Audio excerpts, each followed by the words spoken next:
Hello, everyone. I'm back. I missed last week's card. I was sick, so I didn't upload any videos. I could go over my picks, but I'm not gonna. I did pick Brandon Royval to win, though, and he did win. Other than that, though, I did lose quite a few picks. I think I had like Jonathan Pierce and a few other people that lost. I think I had the what the fuck was his name? Like Luca Roca fought in the first fight in the prelim. He lost. So yeah. Did do the greatest on my picks for that card, Royval and Tyra, but Royval got the win, and I did pick him. But you guys don't give a shit because I didn't upload the video because I was sick. So there you go, just to give you a little heads up and recap.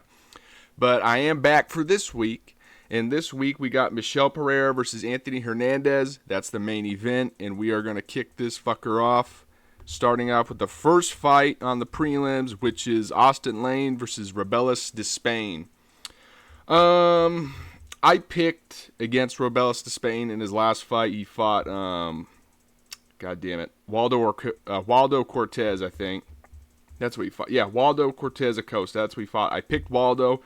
Waldo was a big underdog in that fight. I was never really quite sure why everyone was so high on Robelis Despain. I get that he has the Taekwondo Olympic background, but the dude's like, what? How old is he? He's like almost 30, what? 30? He's 36. So, I mean, he's not young, for one. And two, if you just look at him, I mean, his footwork is really, I mean, it's not so good in MMA terms. Like, obviously, him being a 6'7", 270 plus big guy, for him to have that kind of bounce, I mean, it's impressive, but in terms of MMA, it's not the most effective footwork because he always crosses his feet, he always gets off balance, and he puts himself in terrible position to get taken down from both, level changes from the outside and from the clinch. And also his boxing and his hands just aren't very good. You know what I mean? You just have to really worry about that explosive strike coming out of nowhere, whether it be like a step-in right hand, right straight, or a kick. But other than that, man, I've never been too impressed with Robelis Despain. But that being said, Austin Lane fucking sucks. I think he's a former NFL player. And, I think Despain should win this fight, although I'm really not that confident in him. Like I said, his grappling looked absolutely atrocious in his last fight, and if Austin Lane has been doing jiu-jitsu for a while and been grappling a bit, there's a world where he could absolutely just take Despain down and lay on him for 3 rounds to win a decision. But I don't see that happening. I think Despain is going to be able to get Austin Lane out of there by TKO knockout at some point. But again, not too confident in it. Austin Lane, I could easily see him winning this fight. To be fair, since he lost to Greg Hardy, real early in his career, he has fought quite a bit. And, he has some wins. He beat Juan Adams. Juan Adams is not that great, but he fought in the UFC, and it's a win. So, yeah, I'm gonna go to Spain, but not too confidently. But, yeah, Robelis Despain by TKO at some point. If he doesn't knock him out early, he'll probably end up losing a decision. But, yeah, I'm going to go Robelis Despain by knockout. Moving on up the card, we have Melissa Martinez versus Alice Alice, Alice, I don't fucking know. I'm sure it's Alice. But anyways, tough fight to pick.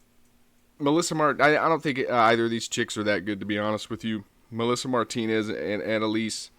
If you look at their records, you would probably just off the top think, oh, Melissa Martinez is going to win, right? She's 7-1 versus 9-6. But man, with these fights, it's so hard to pick. I'm probably leaning towards Martinez, but really it's a coin flip.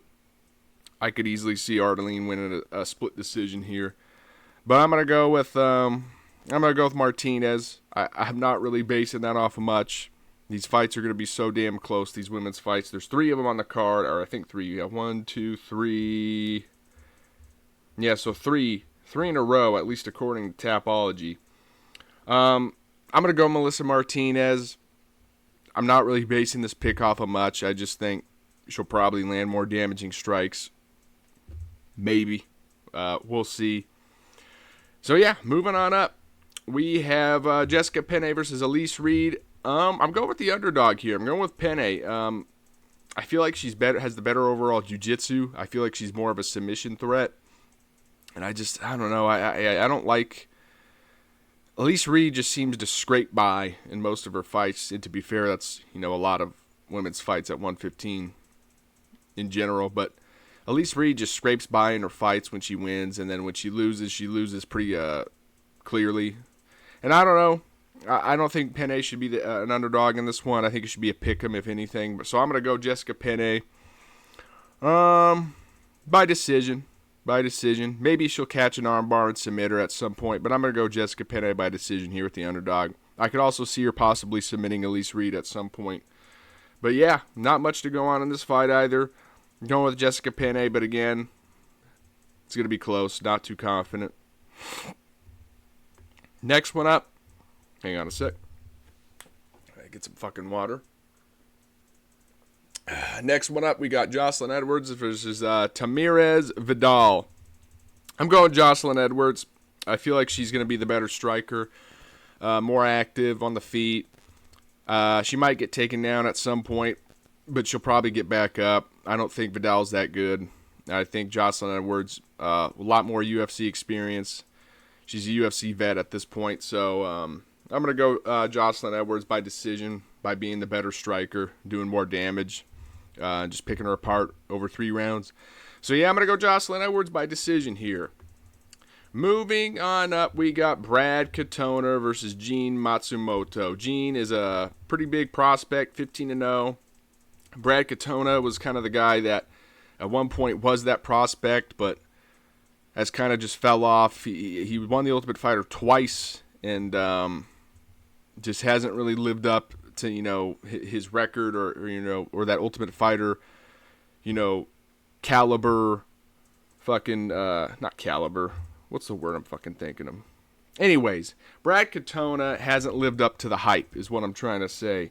And his last fight, he beat Jesse Butler. Jesse Butler was a regional fighter that basically got into the UFC by short notice. He fought Jim Miller at 155, got KO'd in 30 seconds, and then he dropped down to bantamweight, dropped down 2 weight classes, and then he fought Brad Katona. I'm talking about Jesse Butler, Brad Katona's last fight.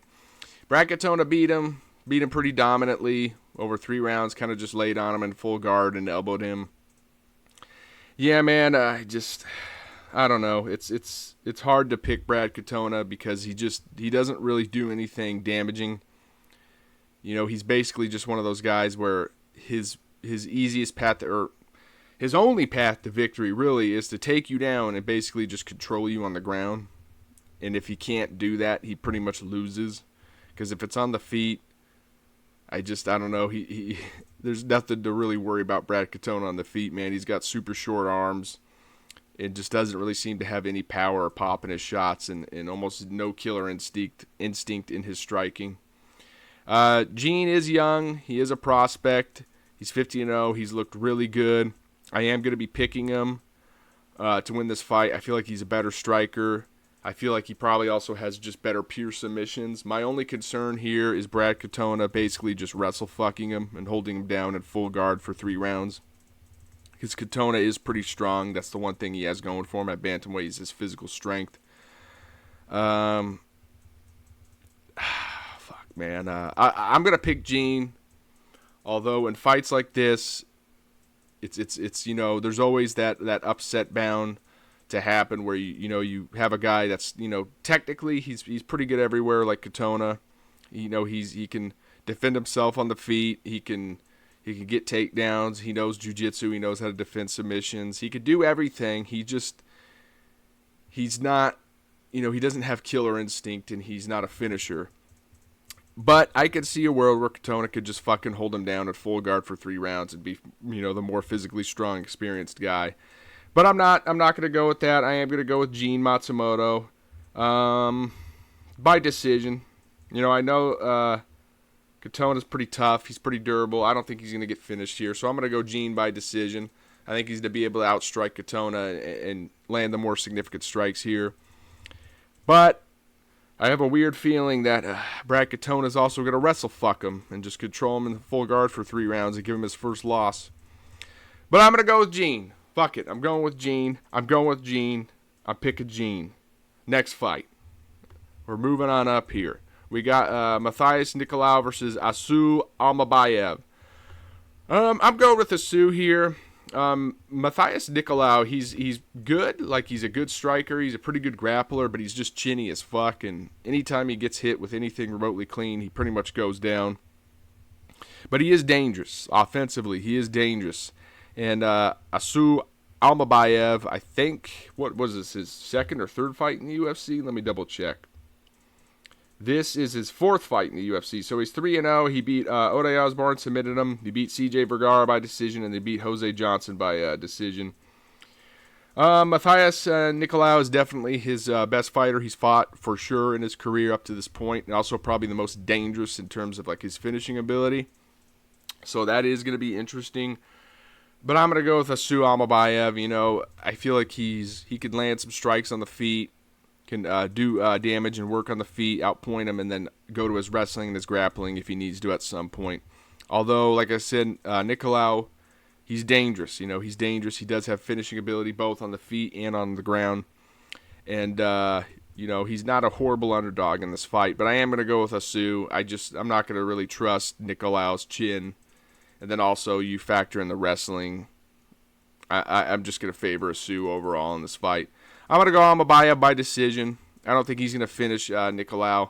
I think he's going to use his wrestling, use the clinch control, get some takedowns, mix in his striking, and end up winning a decision here. So I'm going to go with Asu Almabayev by decision. Moving on up to the main card, we got Darren Elkins versus Daniel Pineda. I'm going Darren Elkins. Oh, God, voice crack. I'm going Darren Elkins. Let me get some water. Fucking A. Sorry, I'm still a little bit sick here. I'm going Darren Elkins in this one. Both of these guys are older. Elkins is 40. Pineda is 39, I believe. The reason I'm going with Elkins is just because I feel like he's a little more consistent in what he does. I know he lost to Jonathan Pierce, which in hindsight is not the greatest loss in the world. But fucking Pineda, man, in this fight, I feel like Pineda has to knock Elkins out in the first round, or maybe the first round and a half, or else he's just not going to win this fight. I feel like the pace, the pressure, and the wrestling is going to really wear down Pineda in this one. And I just see Darren Elkins outlasting him and just weathering him down and end up beating him by decision. Maybe possibly a late submission for Elkins, but really, I just feel like Pineda's only chance to win in this fight is going to be him catching Elkins early with a big shot and getting him out of there, you know, or maybe possibly he could submit him. Pineda does have submissions, but again, it's typically early in the fight. Like, he might fucking guillotine Elkins if Elkins takes a shitty shot early or something like that, but I don't see that happening, man. I think Darren Elkins, he's made his whole career in the UFC against UFC level fighters.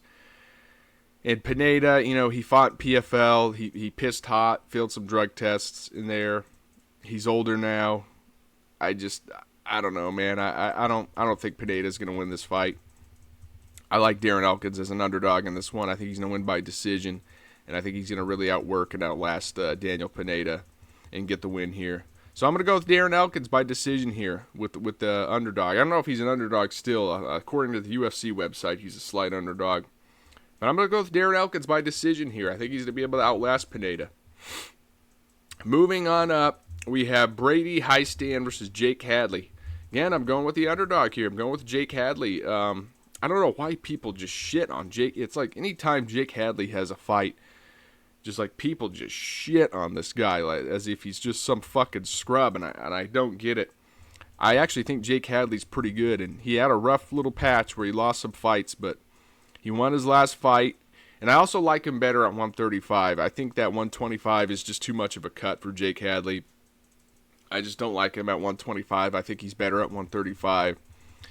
And Brady Highstand won his last fight. I actually picked against him in that fight.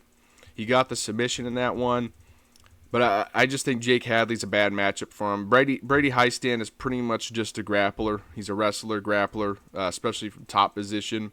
And that's pretty much it. You know, he's not really much of a striker. He's not much of a grappler off his back. And I just feel like Hadley's more well-rounded. I feel like Jake Hadley's a better striker, both with the boxing and the kicking and his movement and his defense. Just everything on the feet, I feel like Jake Hadley's significantly better than Brady Heistand. And then also with the grappling, Hadley's also a very good grappler, although he does sometimes fatigue and gives up takedowns and position himself, and that is a bit of an issue to watch out for in this one. But I do like Hadley. I like Jake Hadley in this one. I like Jake Hadley by decision.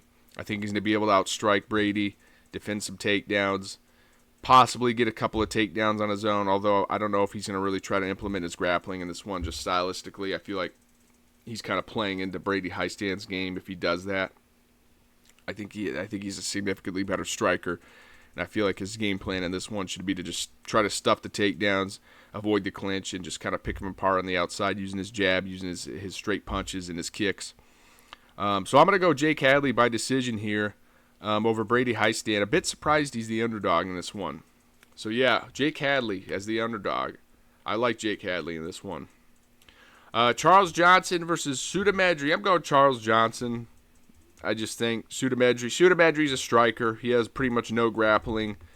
Charles Johnson could do a bit of everything. You know, he's a pretty good wrestler, both defensively and offensively.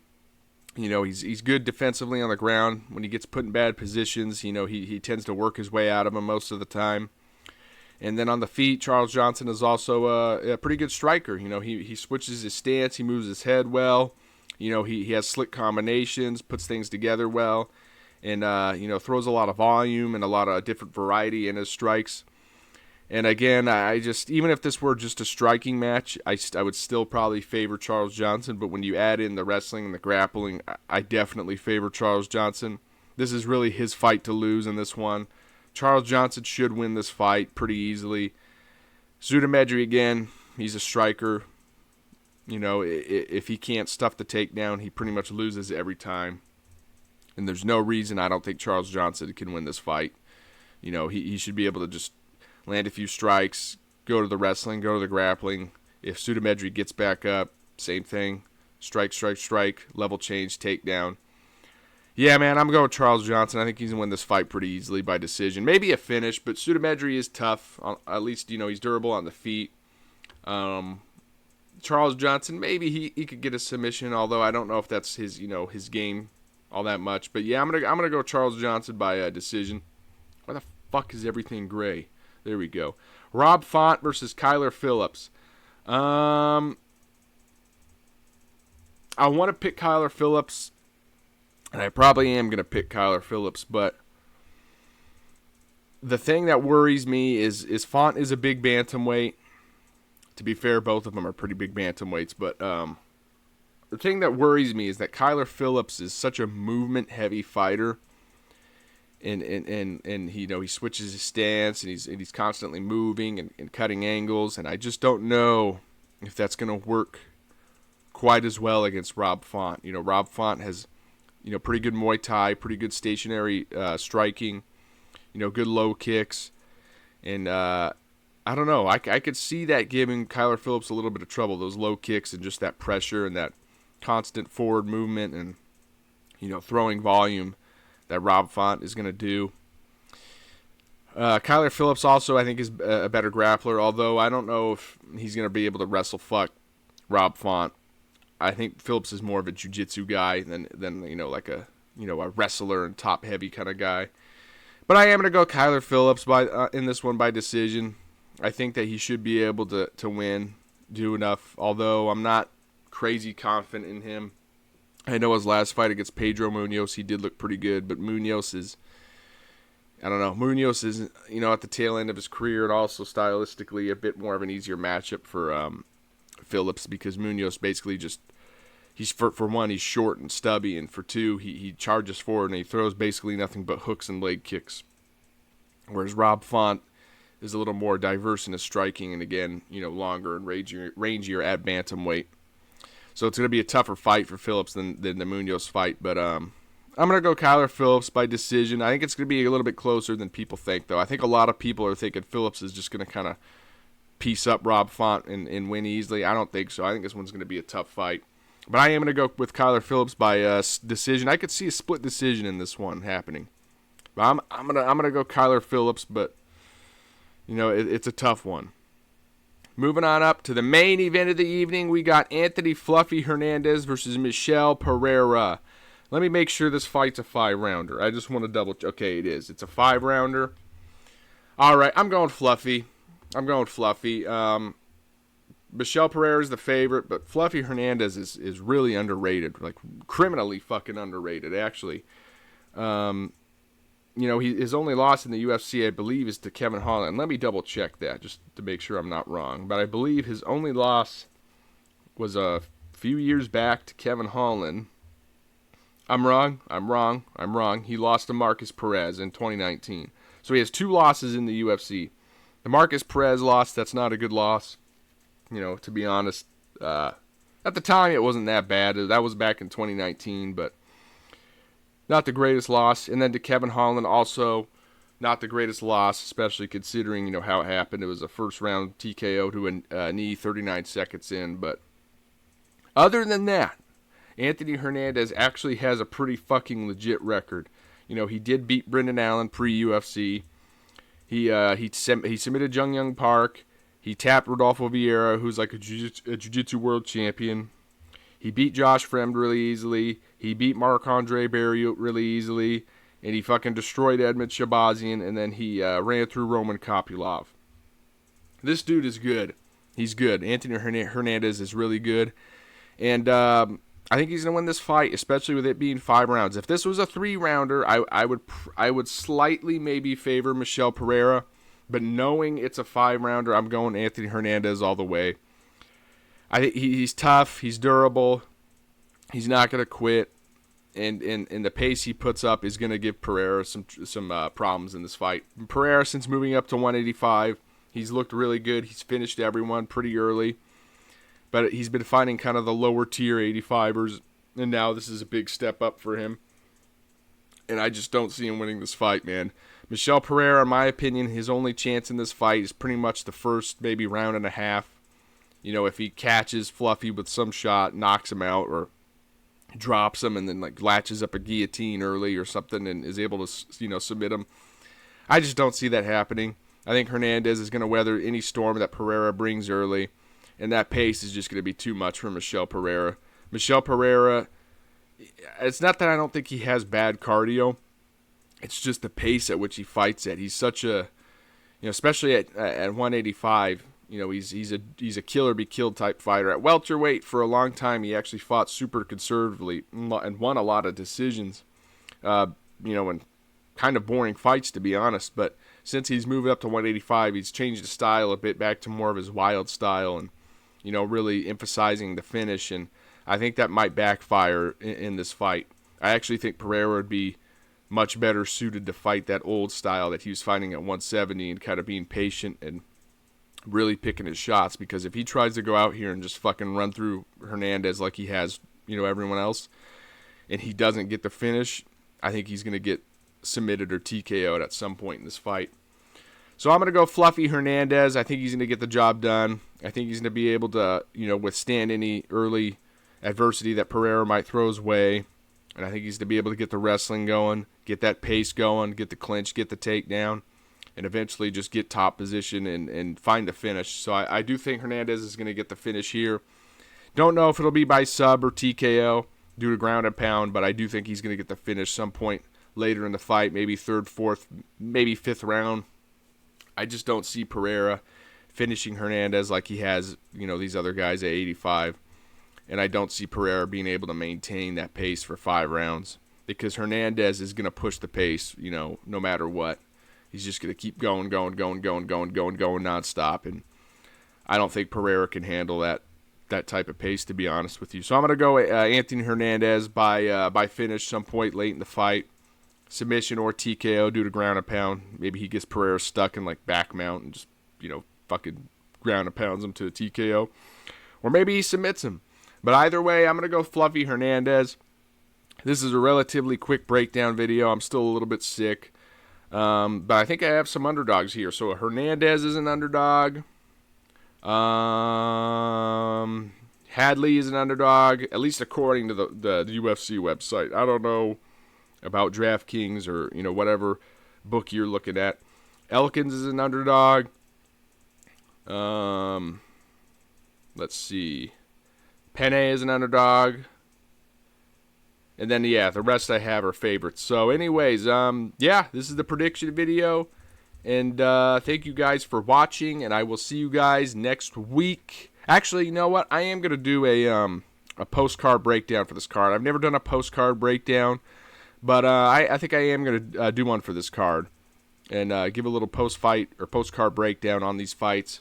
But, thank you guys for watching, and I will see you motherfuckers next time. Have a good one.